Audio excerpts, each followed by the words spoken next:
Namo tassa bhagavato arahato samma sambuddhassa. Namo tassa bhagavato arahato samma sambuddhassa. Namo tassa bhagavato arahato samma sambuddhassa. Friends, now this Saturday, the beginning of a new year. So, Happy New Year to all of you who have come. And this is the day that we are going to start a new sutta, Vitakkasantana Sutta. Vitakkasantana Sutta from the Majjhima Nikaya, or the middle-length discourses of the Buddha. The word vitakka has many meanings.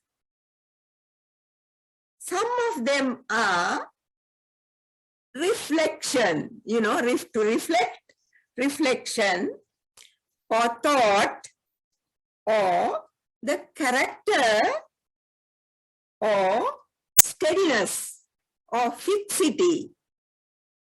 And they could be, the whatever you get there, the vitakka or the thought could be a wholesome one, unwholesome one, or a neutral one, right? So,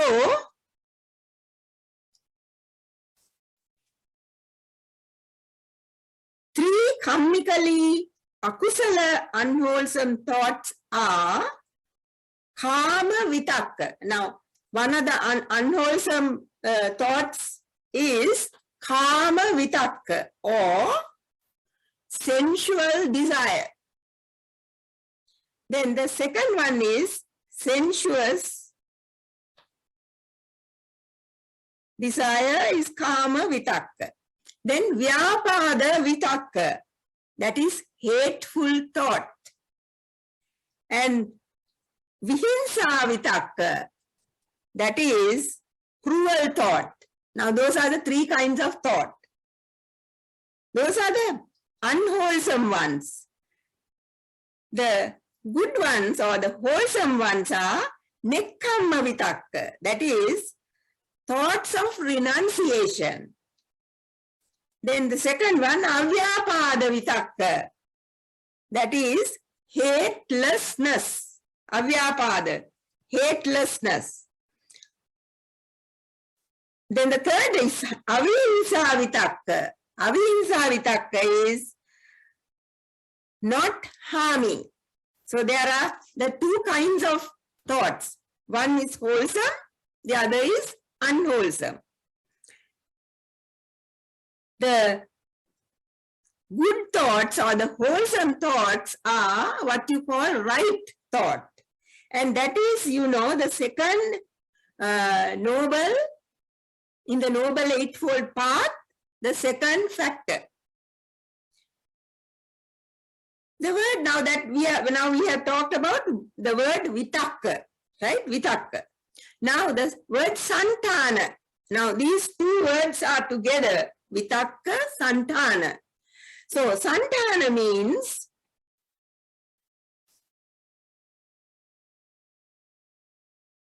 composition, how it is composed, composition, or cessation, that is stopping, cessation.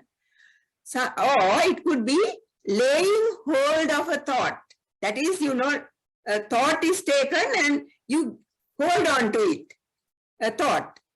Or it can be giving attention to a thought. Now, the characteristic of this santana is fixing the consciousness to the object. Now, all of us have consciousness. Our consciousness is fixed to a certain object.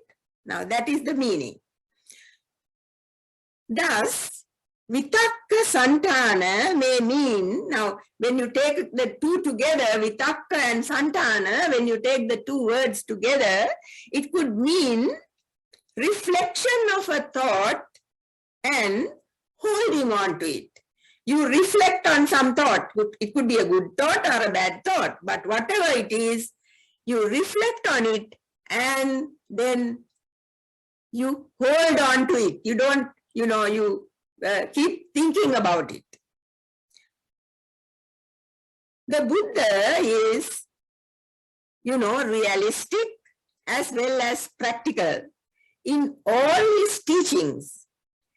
For he instructs from his own experience, because, he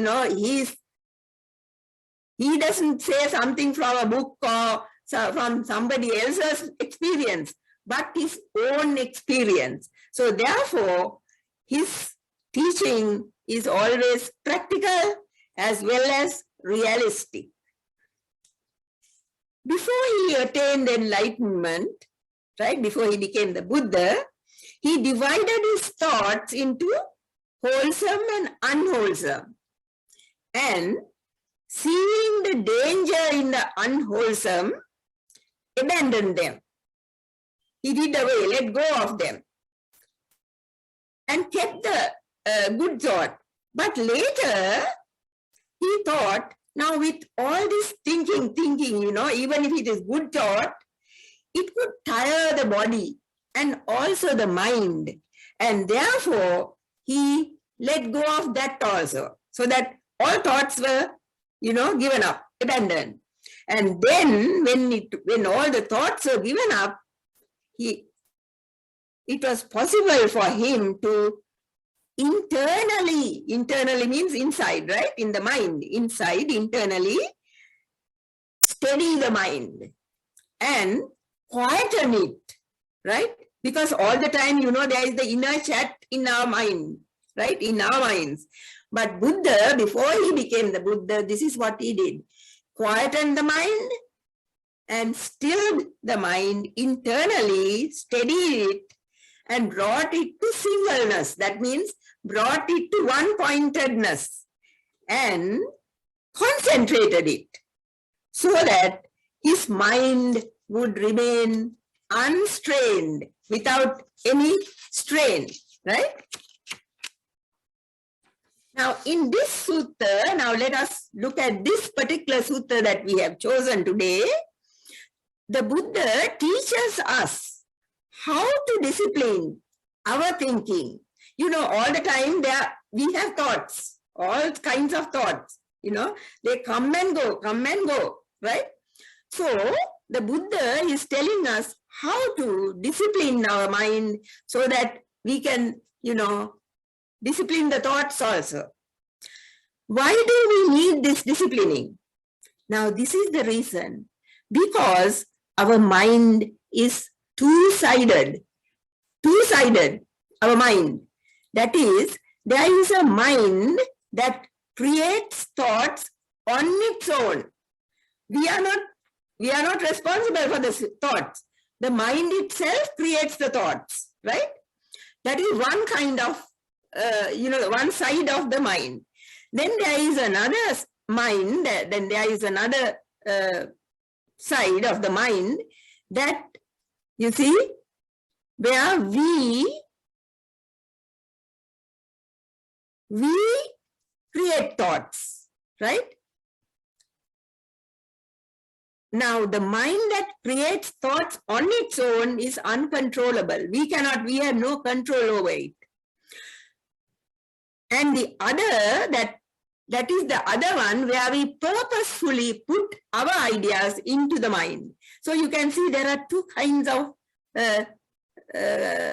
mind or thoughts or, happening inside our mind. The Buddha gives 5 techniques to consciously manage our thinking. These methods not only serve as effective means for meditation, but also for mental focus, to focus our mind properly to whatever we do, maybe studying, maybe working, maybe in our daily living, right? So that we can focus our mind onto whatever we are doing. The first is by using a different sign that is wholesome instead of the unwholesome one that one gives attention to.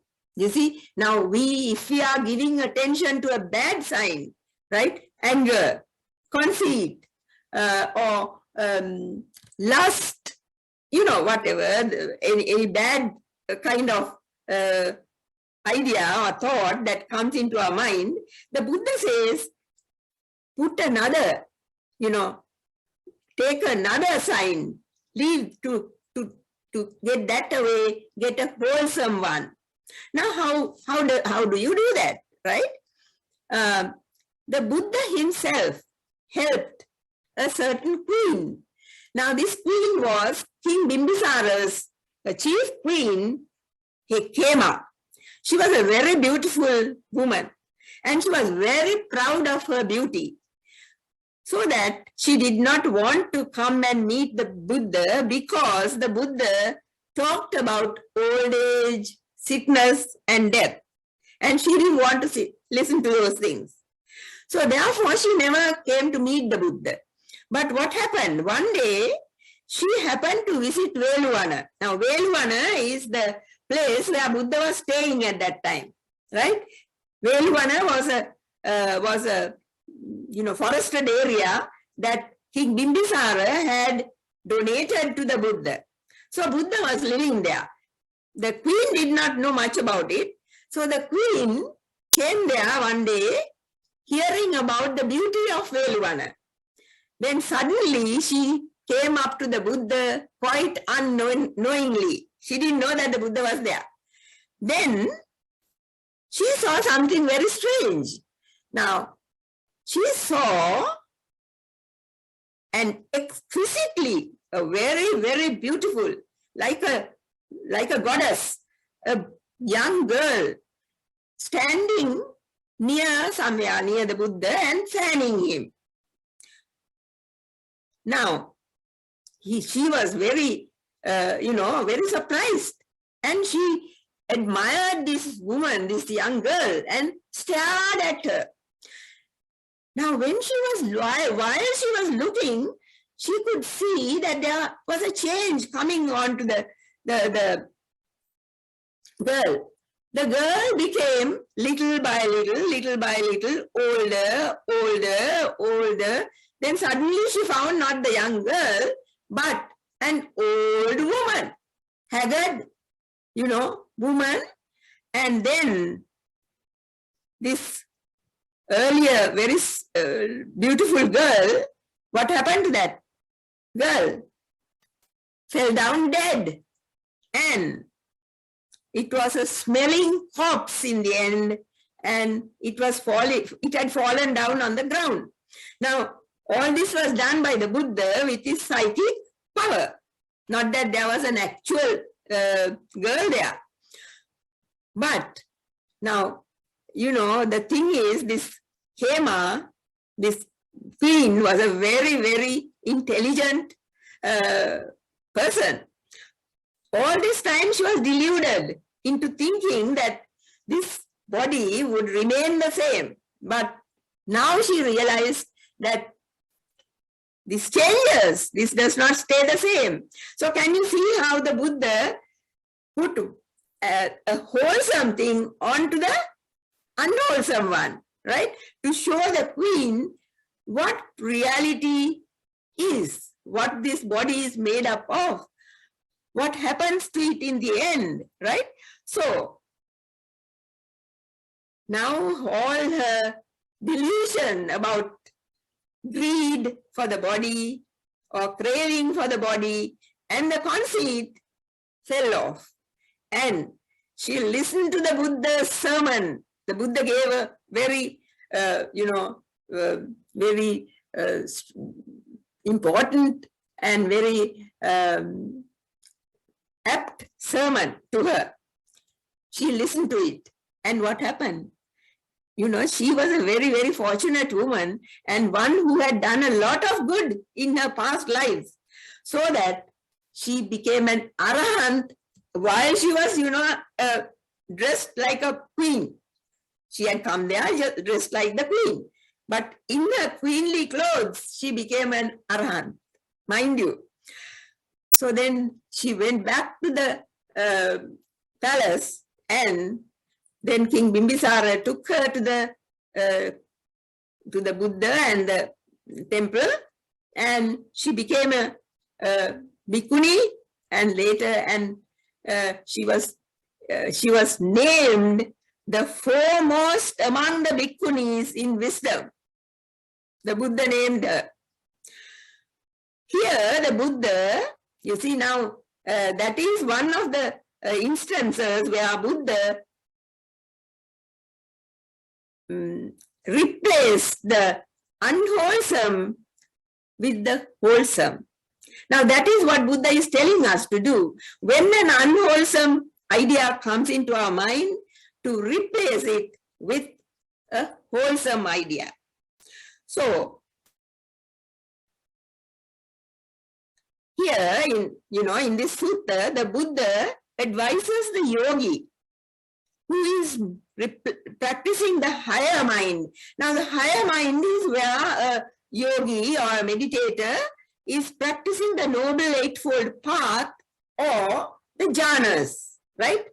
Now, someone who is practicing one or any of those things, not only to see the thoughts as they arise, Now, one thing that we are asked to do is to live in the present moment, to see the thoughts as they come, right? But Buddha says not only that, but what else? But also to purposefully manage them, manage the thoughts, so that we could generate wiser thoughts that would lead to liberation, instead of the normal thoughts that we have and then, that makes us continue in samsara, right? In another sutta, in the Anguttara Nikaya, that is the numerical discourses of the Buddha says that when we live both in public and in private with loving kindness in bodily, verbal, and mental acts, 3 ways. These are the 3 ways in which we can do anything, right? Bodily, mental, and verbal. So the Buddha says, in these 3 ways, always, whatever or wherever we are, in public places or private, be with loving kindness, metta, right? Then suffering would be eradicated. We won't suffer so much if we always have loving kindness, right? So the practice of loving kindness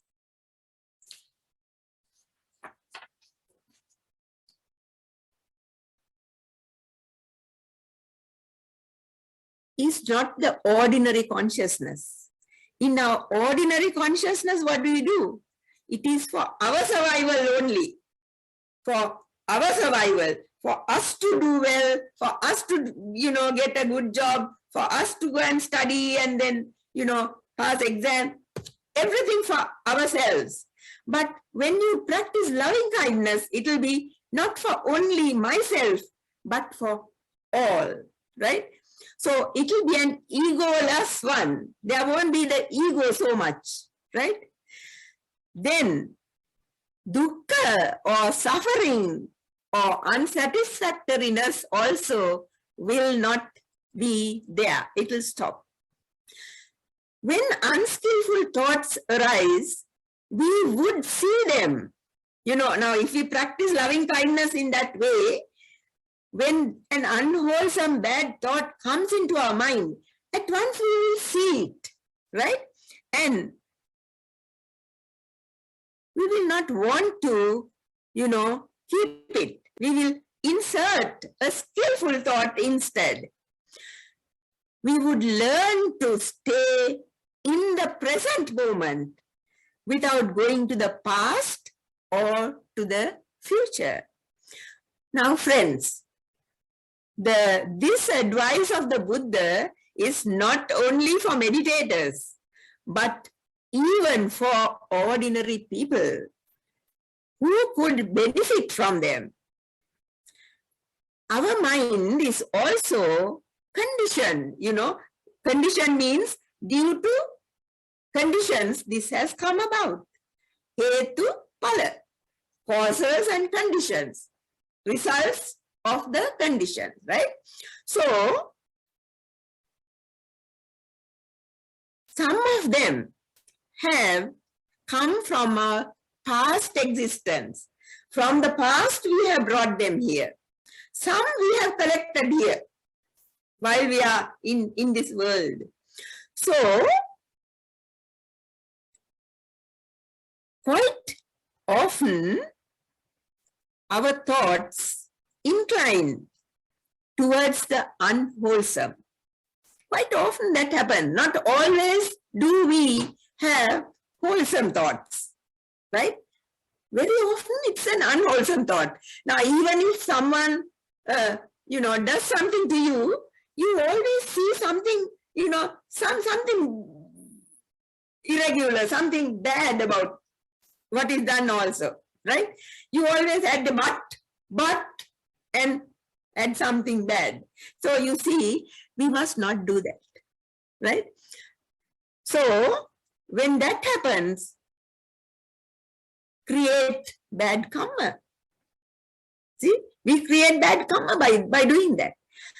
By disciplining the mind, we will be able to choose our thoughts with wisdom. We will know, when a bad thought comes, let it go. We'll, drop it off. In order to give up the unwholesome, we should first recognize them as unwholesome. But our untrained and unskilled minds are unable to see and know the difference between the wholesome and the unwholesome. The Buddha points to the thoughts connected with desire, that is craving, hatred, that is ill will, and delusion, that is ignorance. These are the three things that, take us round and round in samsara. So, these three as unwholesome. So, if the thought that comes to us is a hateful thought, angry thought, then immediately know it is an unwholesome one. If the thought that comes to us is a lustful thought, know that it is an unwholesome one, right? So, the Buddha points to the thoughts connected with these three things as unwholesome. The Buddha says, to gain one-pointedness of mind, this letting go of the unwholesome is done like the carpenter. Now there is a simile. This is given in the sutta. The carpenter who might use a fine nail to drive out the rusty old nail.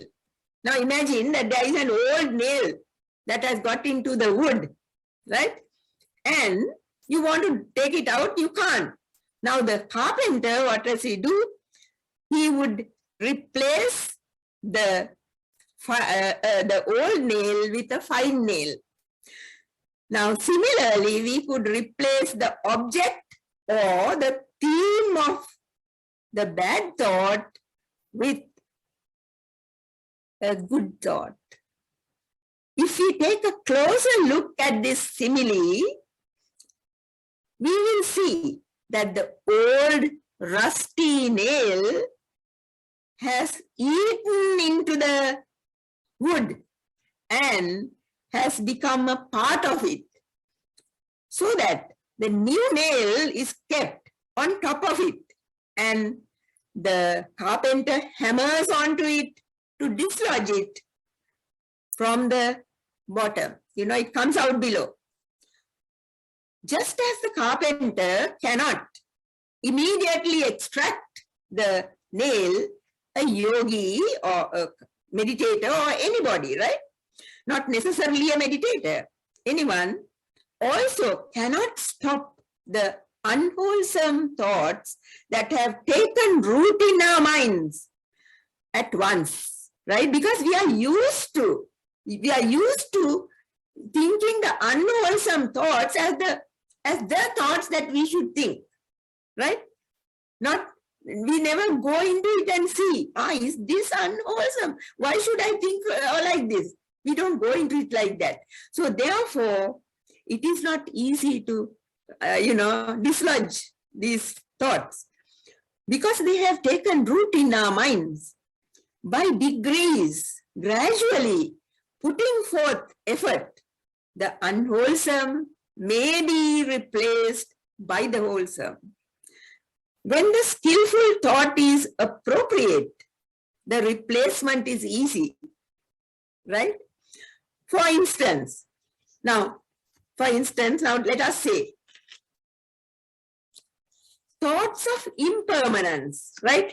Thoughts of impermanence can be put in place of desire. Why? Because now you desire something. Let us say you see somebody's car on the other side of the fence, right? A big, nice car. So you desire the same thing for yourself. But if you put impermanence there, you think, in 1 year, not 1 year, even less than that, what will happen to this? It'll, get rusty. Sometimes when I go somewhere, it might suddenly stop and my whole journey will be, ruined. Things like that, you put in impermanent thoughts there. And then you can get out of it, the desire. Now, supposing you think like this, this one's hands are beautiful, or feet are pretty. You see somebody, and then you think like that.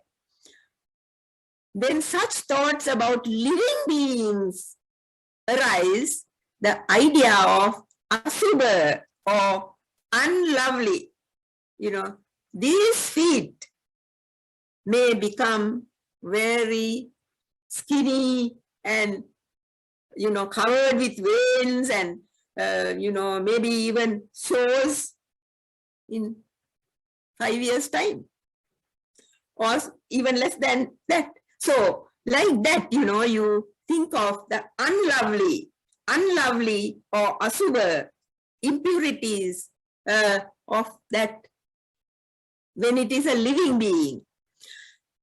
Or you could think of the 32 parts of the body, right? And that would be a different object to the thought that came into your mind at once. Now, if it is a thought of hatred or ill will, then it can be replaced by loving friendliness, compassion, or metta. You can think he or she is also going to die. Now, to tell you the truth, today something very, I felt very sad about it. The cat that I have had brought killed a little bird and brought it and kept it on the step. And she was waiting to welcome me with that. So I felt very sad. Now, but I showed loving kindness, loving friendliness. I didn't, I of course told her, you have done a very bad thing in a sort of not my usual tone, but in a very strict tone, so that she was running this way and that way. But now see that if I show hatred towards it, then it will not work. So like that, thoughts of hatred, ill will can be replaced with loving kindness or metta or compassion. Now, I want to tell you another, it's really a story, but this is also a story from the Jataka. This is called the Digiti Kosala Jataka.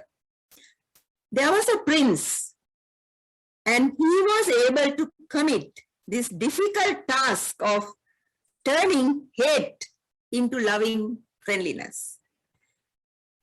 It's not an easy thing. Now, his name was Digavu, and Digavu was the son of King Digiti Kosala. Now, Digiti Kosala's kingdom was, taken over by another king called King of Benares. And at the time that Digiti Kosala was about 10 years, he was ruling this country, King of Benares. And his mother and father were hiding in a, in some forest or somewhere as an ascetic. But somehow this king, the present king, had come to know about it and ordered that he should be caught, tortured, and killed. Now, when this happened, when he was being tortured, taken from place to place, with beatings by the men who were taking them, the son was watching, and he felt when at the end of all that torture, they were killed. So now the son was, very, very upset about it. And he thought, I will somehow, one day, I will take revenge from this king. But you know what, the king, his father, now no longer the king, but this prisoner, he told the son,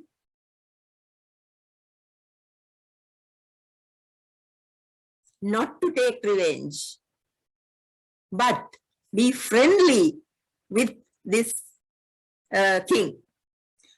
So when Digavu grew up, somehow he became a close associate with this king. And one day he got the chance to be alone with the king. And 3 times he tried to kill the king, taking out his sword. But he remembered the last words of his father and he stopped. He did not do that. So in the end, the king, when he realized that this one was this former king's son, he felt so scared. So when he knew about it, the king knew what a good boy he was, how good he was, and then gave his kingdom back to him and also his daughter in marriage. So you can see in the end how loving friendliness or metta will always be, help you, give something good to you. Never anything bad happens to a person who has loving friendliness or loving kindness. In explaining the Buddha's experience, he says that even while the replacement is taking place, while you are replacing the unwholesome with the wholesome, when the replacement is taking place also, unwholesome thoughts can still arise. So then at such times, Buddha says to see the danger in them, the danger of having these thoughts. When the Bodhisattva thought of how unworthy those evil thoughts were, he felt a sense of shame. That is called hiri in Pali.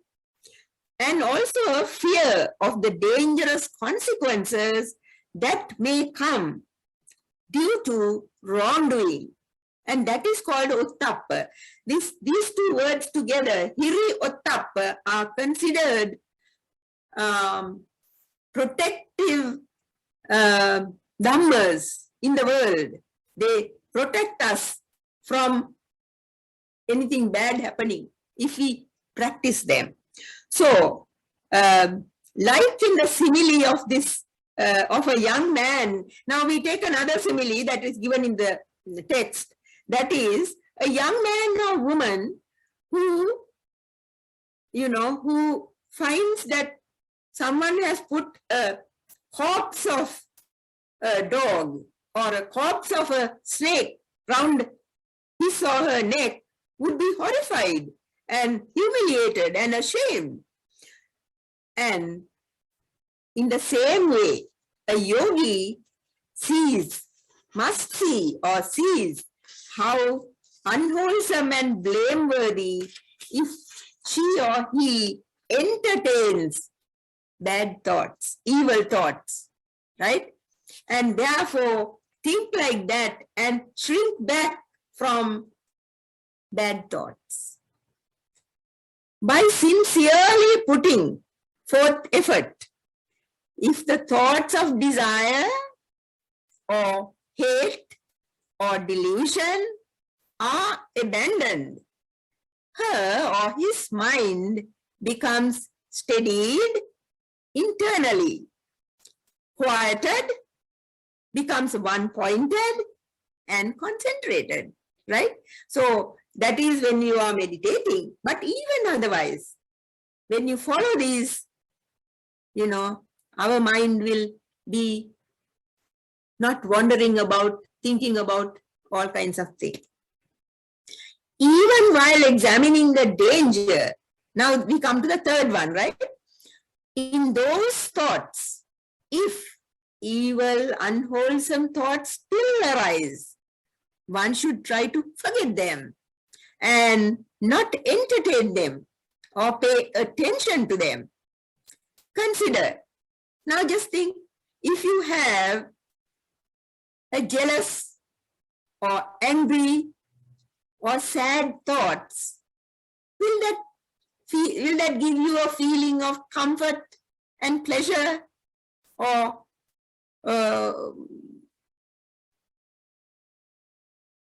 agitation or discomfort or displeasure? What is the kind of feeling you will get? Is it the good feeling or the bad feeling? Think what kind of person I become when I entertain these thoughts. Very often people don't go to analyze this and think like that. Think, the Buddha says that one will abandon them if you think like that. The Buddha says if someone wants to avoid seeing somebody or not give attention to him or her, you would look away. Even if that person is coming towards you, you would just look the other way, think as if you have not seen that person, right? So, similarly, do not pay attention to those evil thoughts in order to steady and quieten the mind and to internally quieten it, still it, and concentrate. The practice of meditation also may help, because very often when we meditate and another thought comes, what we do is we replace it with another, or we wait till we look at it and then let it go, abandon it, right? So in the same way, this is also a technique very similar to that. And we return to our breath meditation. Redirecting our attention is possible because of the reality of impermanence. Because everything is impermanent, even that bad thought will go after some time. So remember that, the impermanence of it. So these vitakkas, if we don't do this kind of thing, these vitakkas can drag us again and again into samsara. Now, if disregarding the thought also does not work, then the Buddha advises the yogi to go to the root of the cause, asking the question, what is the cause of thinking it? What is the cause of the cause? By this time, instead of an increase in the intensity of the thought, it slackens and because of the slackening of the speed, it ultimately ceases. The Buddha gives an interesting simile. Now let us say a man is aimlessly walking fast. Then he thinks, why am I walking fast? What if I walk slowly? While walking slowly, again he thinks, why can't I stand instead? Then he might think, what if I sit? Then thinks, what if I lie down? So can you see, in this simile that the Buddha gives,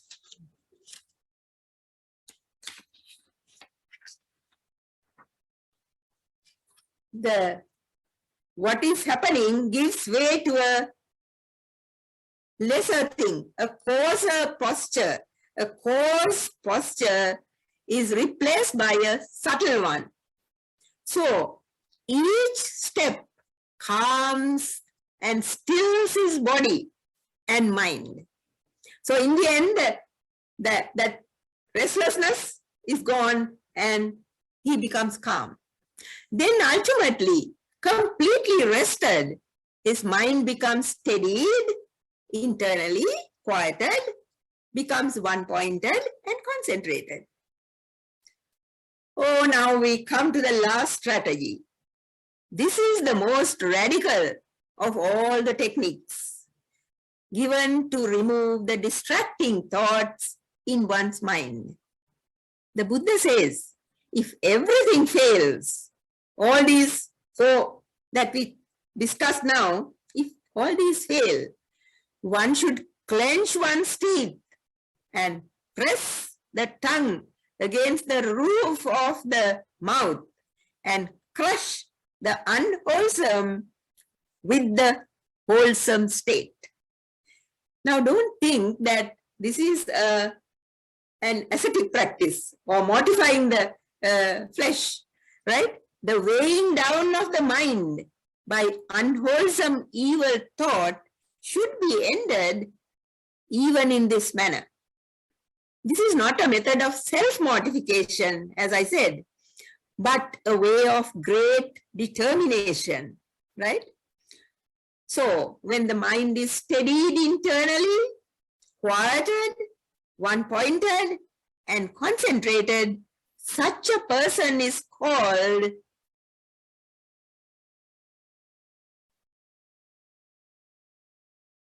a master of the courses of thought. A master of the courses of thought. This shows one's expertness in mind control.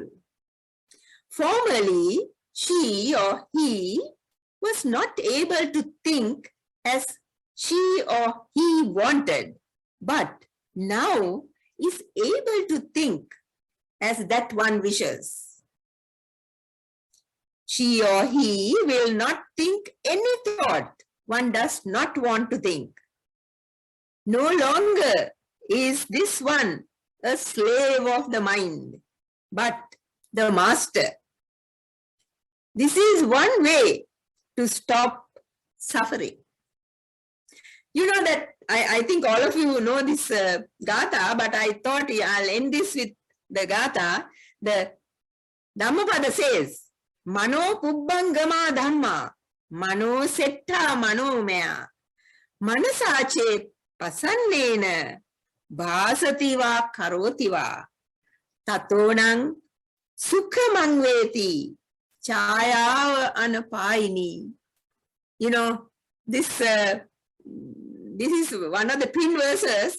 You get sukha and pasanna instead of pasanna and sukha. In the other one, it gives dukkha and